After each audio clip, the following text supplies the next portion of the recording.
আজকে বানিয়েছিলাম আমি ধনেপাতা বাটা। তো প্রথমেই 4টে রসুন কোয়া নিয়ে নিয়েছিলাম।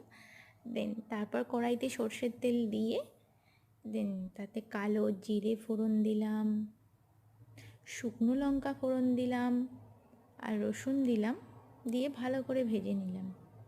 কাঁচা লঙ্কাও দিলাম। তারপর এতে ধনেপাতাটা তুলে দিলাম একটু রসুনটা হালকা ভাজা ভাজা হয়ে আসলে। তো মেনলি আমি ধনেপাতা ডাঁটাই নিয়েছিলাম, জাস্ট যেগুলো আমরা ফেলে দিই। তো অল্প কিছু ধনেপাতাই নিয়েছিলাম, বাট বাদবাকিটা ডাঁটাই ছিল। বাট খেতে খুব সুন্দর হয়েছিল। আপনারাও একবার চাইলে বানিয়ে ট্রাই করতে পারেন। তো এরপর একটু নুন দিলাম, দিয়ে তারপর কিছুক্ষণ নাড়তে থাকলাম। দিয়ে যখন হালকা ধনেপাতাটা একটু ভাজা ভাজা হয়ে আসলো, দেন তখন আমি ওটা গ্যাসটা অফ করলাম এবং ওটাকে আমি মিক্সিতে পেস্ট করে নিলাম। আর আরেকটা আমি কাঁচা লঙ্কা দিয়ে মিক্সিতে পেস্ট করেছিলাম জাস্ট।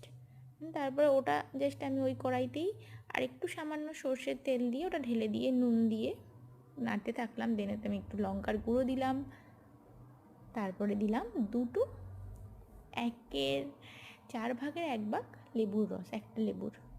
তো দিয়ে তারপর নাড়তে থাকলাম যতক্ষণ না জলটা শোকাচ্ছে, ততক্ষণ নাড়তে থাকলাম। তারপর নাড়তে নাড়তে নাড়তে যখন দেখলাম জলটা শুকিয়ে এসেছে এবং জিনিসটা একটু ঠিক হয়ে গেছে, তখন একটু কাঁচা লঙ্কা ছড়িয়ে তারপরে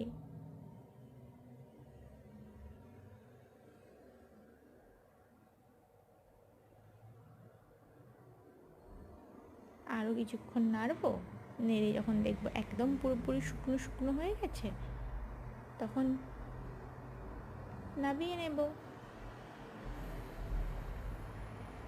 তো সবাই ভালো থাকবে, সুস্থ থাকবে, দেখা হবে নেক্সট ভিডিওয়ে।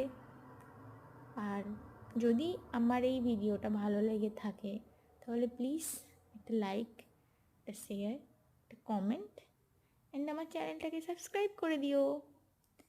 Tata bye.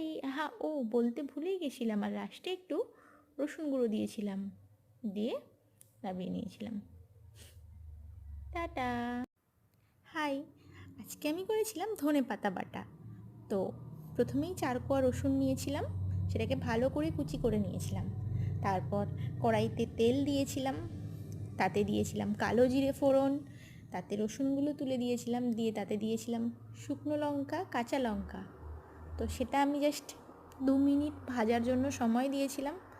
তো সেটা ভাজা হয়ে যাওয়ার পর